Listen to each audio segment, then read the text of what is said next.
Today we are beginning Unit 7, which deals with momentum.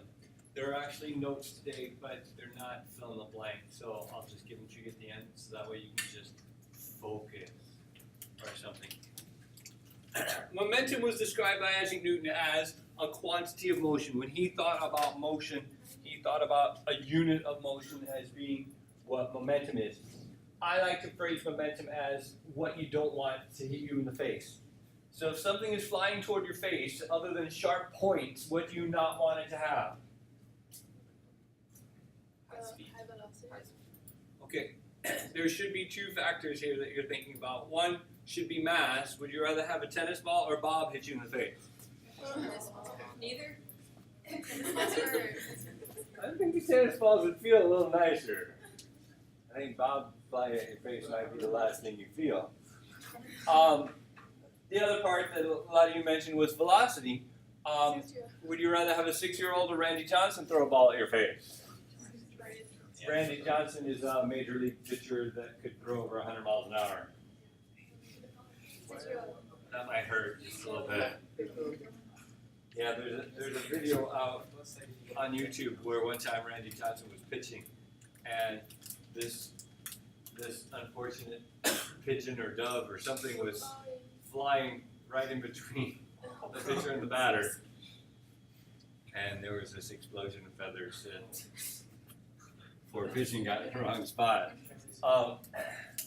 Remind me at the end, and I think I have that on the computer. We can see that. But anyway, the point is, clearly in this case, I would rather have the tennis ball, and I would rather have the 6-year-old throwing a tennis ball in my face than Randy Johnson throwing Bob or whatever. That would hurt a lot if it hit you in the face, if it had too much mass or too much velocity. So our formula for momentum is very, very simple. P equals mv. Of course, m stands for mass, and the unit of mass has to be kilograms, and v stands for velocity, so that has to be in. So P must stand for momentum. Yeah, we already have m used up as mass, and there was an obscure reason why they called it P way back in the day, but we don't use that term anymore, so anyway, so P is what we typically call momentum, and what would be a logical unit for momentum? Big M? Well, if I'm multiplying m times v, I'm multiplying a kilogram times a meter per second. I'm thinking that should be a kilogram meter per second. So the unit of momentum is a kilogram meter per second. Now, those of you who are really astute can remember all the way back to Unit 3 when we were learning about force, and you said, hey, when we learned about force, we learned that a Newton was a kilogram meter per second squared, right? So you say, hey, that's practically the same thing, but is it exactly the same thing? No. Stop it. Like the kids when you take to the doctor, it just goes, they were sick, I swear. Okay, so if this is meters per second squared, then that's the same as seconds times seconds, right? Yes. So what I want is to get rid of one of these s's at the bottom, which means I need to multiply by an s at the top. So this would cancel out that and give me what I want to get. But of course, if I multiply by an s over here, I have to multiply by an s over here. So the other way of writing the unit for momentum is either kilogram meter per second or Newton second. So which one will you see me write more often? Newton second, right? Why? Because I'm lazy, and yeah, 2 letters is easier than 4 letters in a slash. So yeah. So you'll see Newton seconds more often, but kilogram meter per second should be easier to remember where it comes from, because you're just saying, well, if I look at the formula, that makes sense. Kilograms times meter per second. This will be one of the questions that will be on the test. At the very beginning, I'm going to say, what are the 2 ways of writing momentum's unit? And if you want to get good points, you say Newton seconds and kilogram meter per second. Other people will say mass and velocity, because they don't listen or read or anything like that. So that will be one thing to look for. Moving on. Momentum is a vector term. Notice we had mass and we had velocity, not speed. So direction is extremely important in this unit. The one thing that's going to mess you up in this unit, if anything messes you up in this unit, is you're not careful about your directions.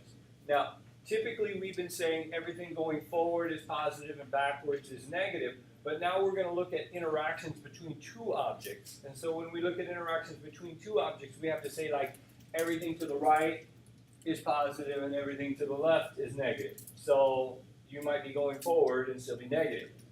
So if everybody's going the same direction, if I collide from behind, everybody's going to be positive. So if I sneak up behind you and smack you from behind, then we're both going in the same direction. We both call both of us positive. On the other hand, if you're running one way and I'm running the other way and I smack into you, if we have a head-on collision, then one of them has to be positive and the other one is negative. Other things that happen during collisions is sometimes you bounce backwards. Well, if you're bouncing backwards, then you're the opposite of what you used to was. So sometimes it's helpful to make little drawings and say, okay, I was going this way, we'll call that positive. They were going that way, we'll call that negative. This sort of thing. So you just have to be careful about that. So, yeah. If you keep track of your directions, really, this is a quite simple unit. We'll like it. How do we change momentum? Well, again, what were the two factors involved? Mass and velocity. Which one's easier to change? Really? If you're walking down the street, I can change your mass easier and I can change your velocity. I can come up and chop your head off and that would change your mass, but actually your mass would still be the same. It would just be now two objects. But yeah. The way that we change your momentum is by changing the velocity portion, and we do this by shoving on you. So we have to apply a force for a time. A force times a time is called an impulse. So an impulse causes a change in momentum. So anytime we want to change your momentum, I have to provide an impulse to you. Impulses come in a lot of ways. I can shove you, I can hit you, I can attach rockets to you. And that would be an impulse. So anytime we cause an impulse, we're going to have a change in momentum or a delta P. Again, that little triangle means delta. That's the Greek letter delta that stands for change. Anytime you see the triangle, it stands for change. Yes, sir. Sure.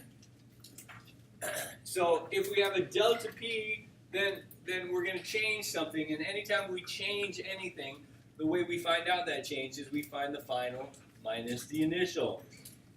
So a delta P of force is going to be P final minus P initial. But again, if we think of P equals mv, it's the velocity part, not the mass part, that's doing the changing. So we can say that's the same as m delta v, or vf minus vi is my delta v. So we have m vf minus vi. So my impulse equation looks like this. Now what is weird about this equation? There's two equal signs. That's not normal. So if we have two equal signs and this is not a normal situation, that tells me that this is really three different formulas built into one, and so I think it's just more convenient to write it this way. You're never going to use all three sections when you do this. So I either know force and I'm looking for velocity, or I have time and I'm looking for momentum, and so I can shift this around, but basically I'm saying, yeah, three different equations. So we have Ft equals m delta v. We can cover up this side and say m delta v equals delta p, or I can cover up the middle and say Ft equals delta p. So there's three different ways I can write this. It's just shorter to write it this way. So again, we know that you never use all three parts at any one given time. I'd like to show you a magic trick now. Are you ready? If we look at the Ft equals m delta v, Ft equals m delta v. If I want to get the F by itself, I need to move the T where? On the other side. So I'm going to move the T over here. And I'm going to take the M away. And what is a change in velocity over time? An accelerator. Hey, that's an acceleration.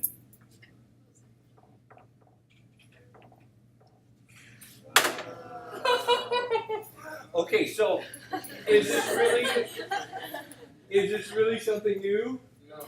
It's just a new way of looking at something old. And in fact, when Newton was doing his Ewish's, his second Ewish, he actually termed it in form of impulse. So he actually said this impulse causes that change in momentum. And so that was the original way that he wrote it way back in the day. But I choose to give it to you a little differently. So now we have a random moment here. Disproving another trite saying. There is an INT, it's right there, man. Okay, anyway. I like these random moments. How much momentum does a car of mass 842 kilogram have when it's parked in your driveway, and how much when it goes 15 meters per second? These are going to be really, really tough formulas. Okay, this is actually the kind of momentum that they teach in the regular classes. So, I think everybody can handle this. If we want to know how much momentum we're looking for, P, which equals? MV. My mass is 842. My V is? It's parked. When it's parked in my driveway? 0. Hey, 0. So that means I have? 0. That's the cool thing. If nothing's moving, it's got no momentum. You can think of it like a parked car. Is my face in danger from this parked car? No. Not unless my face is flying toward the car. But, so that's what's going to happen. Now, on the other hand, when it goes 15 meters per second, which part changed? Just the 0. So the 842 is still going to be 842, but now we're going to multiply by 15, so that would be, I don't know, this is where we're supposed to have a calculator in front of me. So,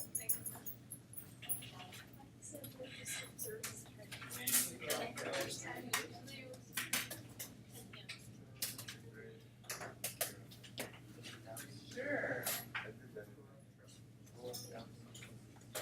Way up.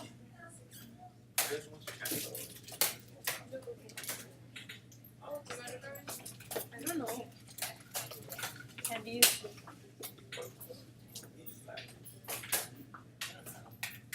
Oh wait, I have my own. Whatever, go.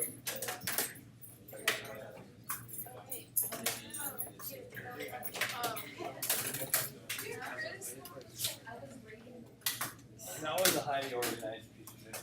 Okay, so 842 times 15 gives me 12,630. which we round off to 12,000. 13,000 Newton seconds. Because the 15 will add 260. So you could also say that was 13 kilonewtons per second. No, don't make me convert. That's too painful. Okay, so that's really, really simple, right? That's about as tough as the math gets for momentum in regular physics. But you guys, of course, are geniuses, so we're going to go on.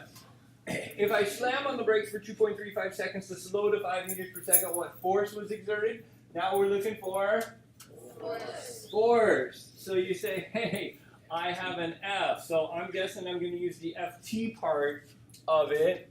Which other part would I like to use here? This is another V, so you're saying to yourself, maybe the part that has V in it, so that would be the M delta V. So clearly if I'm going to look at the delta V, I need to move the M down yonder. And delta V of, oh, I'm sorry, Yeah, serious drugs. Man, this eraser thing is everything it all says. Okay, let's pretend I'm not on drugs today. Here we're looking for what? Force was exerted, so the T needs to move. Yeah. Okay, so my M here was clearly. I'm still talking about the same car. I'm slowing to 5. I used to was 15. So the M is still going to be A42. The change in velocity here, again, we'd like to do final minus initial. So my final is? The final is going to be 5. The initial was? 15. You could say, well, wasn't it 0? Well, not when I slammed on the brakes it wasn't. Because if it was 0 and I slammed on the brakes, I'm not going to get to 5. That doesn't make any sense at all. And the time I was pushing on the brakes was? 2.35. So that gives me? Very tiny number. Really? No, I got a pretty big number. I got big number negative. But it's negative. I think somebody didn't put in their parentheses here. Very big. Okay. A big number was enough. That was the cutoff point. And how many sig figs do we want here? You wanted one. Well, actually, 5 minus 15 gives me 2. So, yeah, so we're going to have negative 3,600 newtons. Now, why is that a negative number? Because it was going against the motion of the car, so it was slowing it down. Negative force, negative acceleration. We like that idea. So, yeah, if you take the drugs away, that was an easy problem too, right? Been one of those weeks, man. A pitcher throws a .326 kilogram ball toward a batter at 12.8 meters per second. The batter smacks it back at 14.2 meters per second. The ball and the 1.27 kilogram bat were in contact for 0.295 seconds. What was the initial momentum of the ball, the final momentum of the ball? How much force did the bat give to the ball? And how much did the bat slow down? So, how many objects do we have here? We have 2 objects. We have the bat and we have the ball. And the ball was going one way and now the ball is going the other way. And we could get confused unless we draw a picture. So we're going to draw 2 balls going different directions. And just for fun, we're going to say, hey, the first time is going to be positive, so the second time is going to be negative. So if I'm going toward the batter, I'm going to call that positive. If I'm going toward the pitcher, I'm going to call that negative. So that would be easy. So if I'm the batter, I'm going to be swinging where? Do I swing toward myself or do I swing toward the pitcher? Okay, so if I'm swinging toward the pitcher, then the bat is going in the negative direction to begin with. So again, it's a little bit different way of looking at it than if you're just looking at one object here. So it can be a little confusing if you let it, but it's not too bad. So our first question, of course, is our first question. The first question said, what was the initial momentum of the ball? So again, P equals MV. And the M was 0.326. The V is ball is going toward the batter at 12.8. Now is that going to be positive or negative? It's going toward the batter. That is definitely positive. So I have a P of .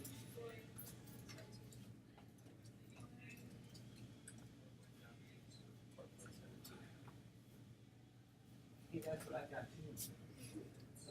I got 4.17 newton second. Now, the final momentum of the ball, which part changed here?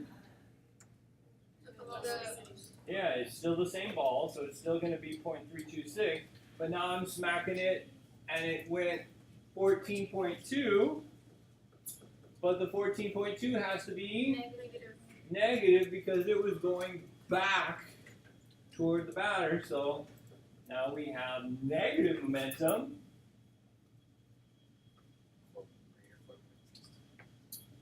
And we have negative 4.63 newton seconds. So you say no problem. Now, the third question was how much force did the bat give to the ball?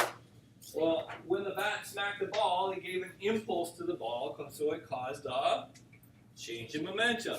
So here we're going to say the force times the time equals, and again I have two choices, but since I have an initial momentum and a final momentum, I probably want to use the delta P part this time.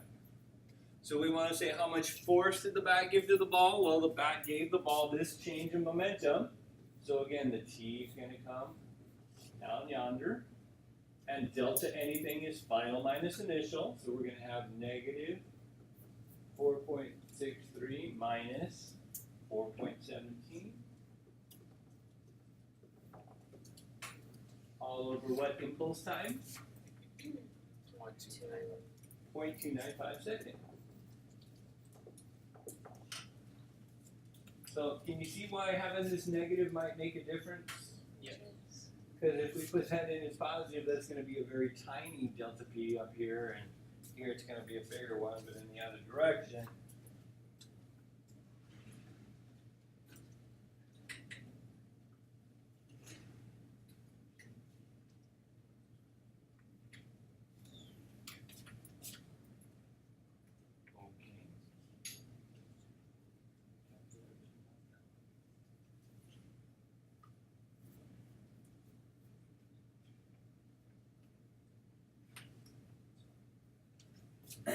And I got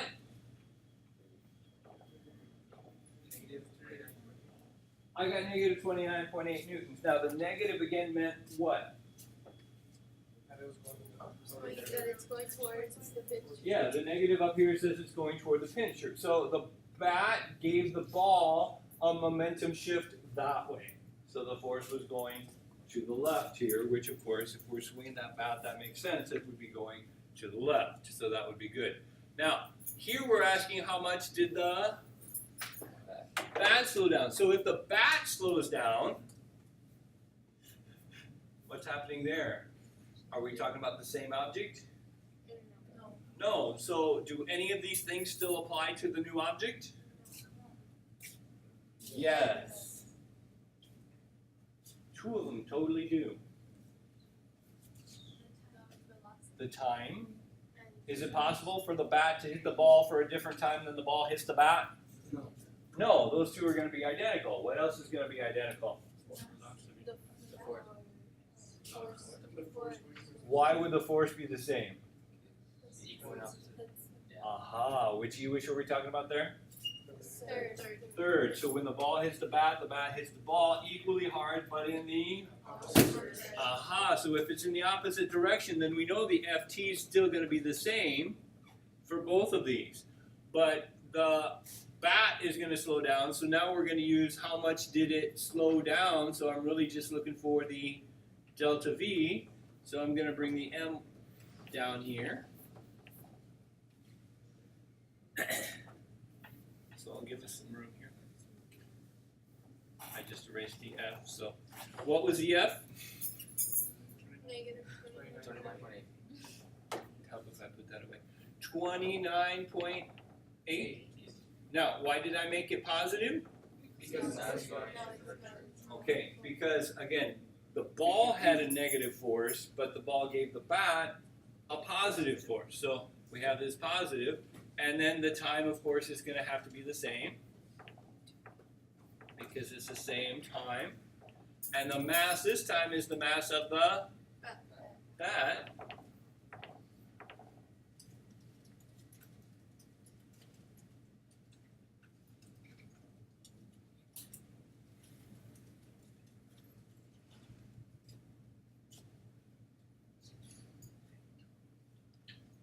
What'd you get? 6.92. So I get 6.92 meters per second. Now, did it get faster or slower? Well, here's the way to check. What number did I get here, or what sign did I get here, a positive or a negative? I got a positive, but the bat was originally going in the negative direction. So if the bat is going in a negative direction and it has a positive change in velocity, is that with it or against it? Against it, so that means it got slower, which that should make sense to you. You don't normally hit a ball and your bat suddenly goes faster because of that. It's going to slow it down a bit. You also know that if you've ever watched T-ball. Did you ever watch a little kid play T-ball? If they miss the ball, so the ball's just sitting there on a little tee, but a lot of times they miss. And if they miss, they're like, ah, and they swing all the way around. But if they make contact, they don't swing around because the bat slowed down. The ball hit the bat, just like the bat hit the ball. So that's going to be slower. Now, we just touched on a really, really, really important concept.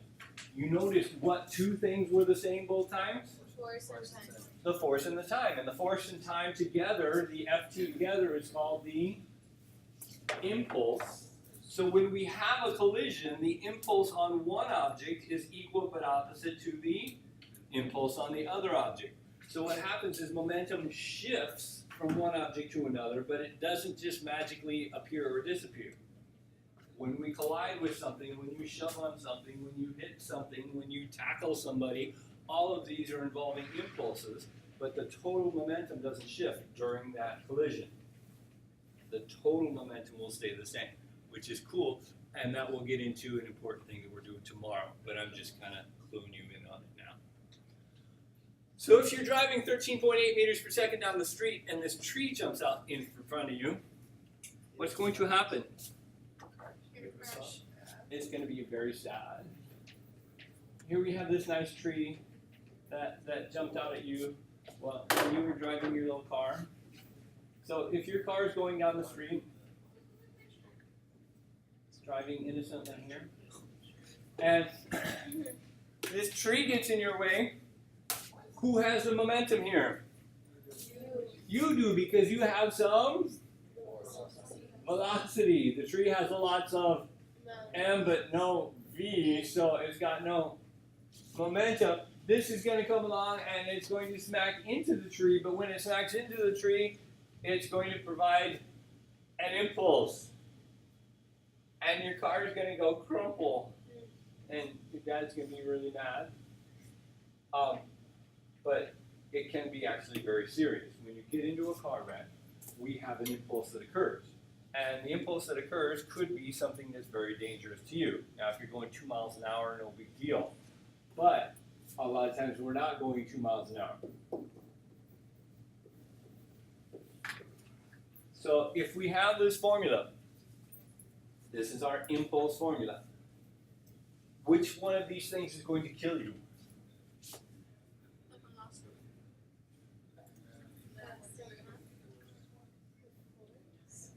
You're not going to say, oh, my mass is going to kill me. Yeah, you're going to die if the force is too big. If you have too much force on your body, it will cause damage and you will die. So what we want to do in a collision is make sure that F gets as small as we can physically make it. Now, there's good news and there's bad news. What's the one thing we can't do anything about? The mass. So this thing we can do absolutely nothing about. It's what it is when you get into that wreck. Now, you're saying to yourself, but isn't the velocity also whatever the velocity is when you get in the wreck? Yes and no. We also have this thing here, the change in velocity. There is one thing we can do to cause a difference in the change in velocity, and that's the way that things hit. When I smack into this tree, I can either build your car like a bumper car, so it hits the tree and it bounces back, or I can design this car so it hits the tree and stops. Which one's going to be better for you? It's a tree bounce.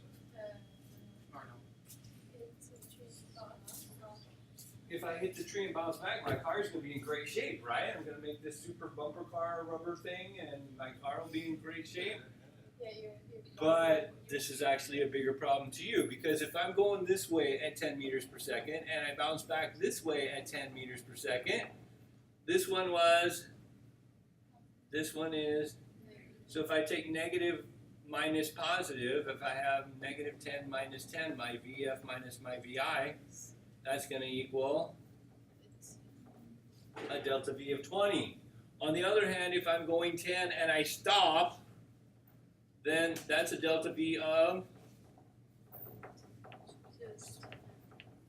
so which one's better on your body? A delta V of 20 or a delta V of 10?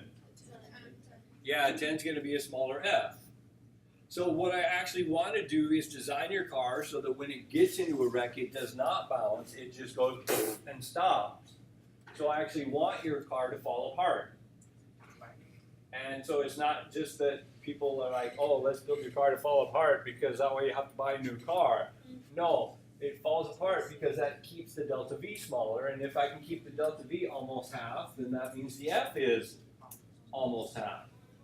That's all I can do to change the delta V is design my car to stick together more than bounce. So we do that. Now, here comes the hard part. F and T, if T gets bigger, F gets smaller. And you say, that's great, I want to make my T big, except my T in a wreck is actually really, really, really, really tiny.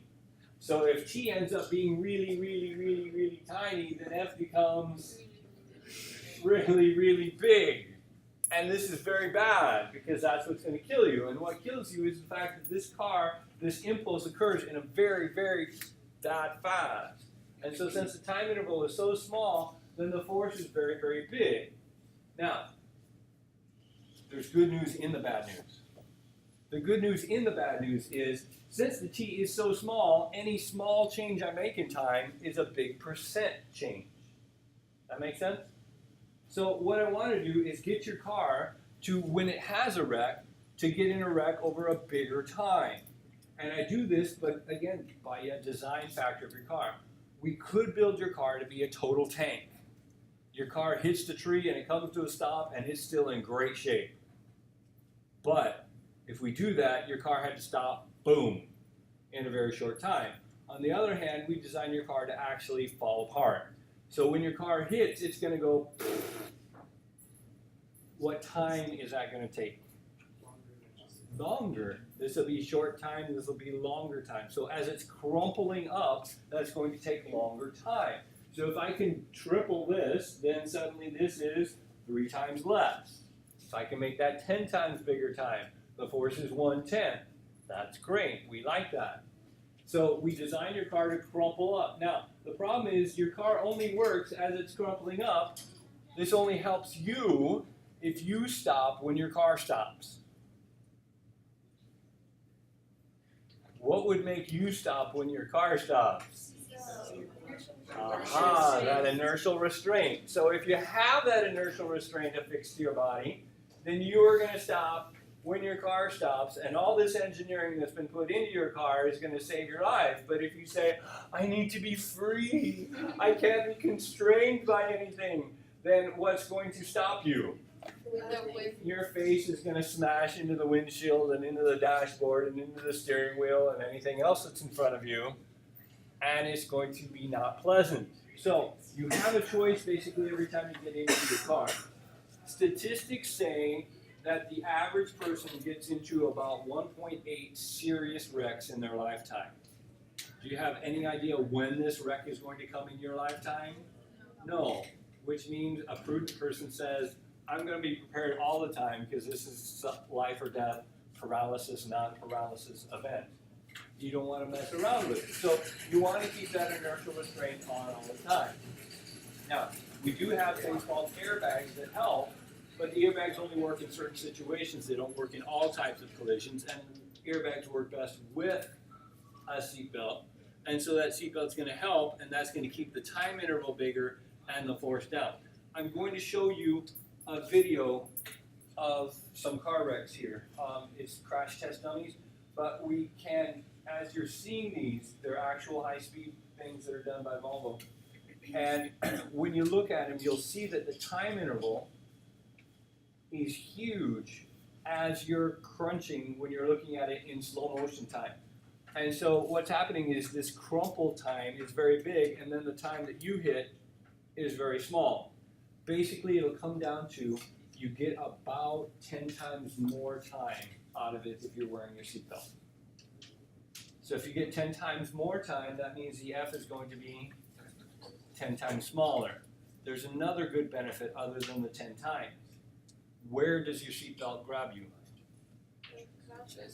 Across your rib cage and across your hips. These are the two structurally strongest parts of your body.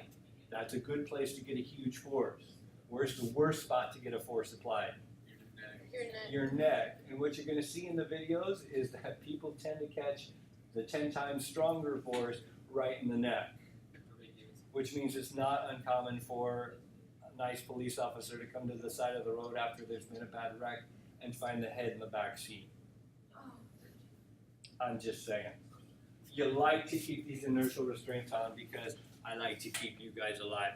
So that's a good thing. So please, please, please, please do that.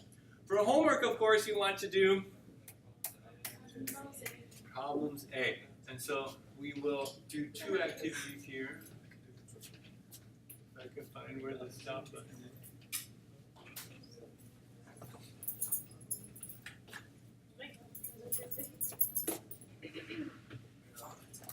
There it is.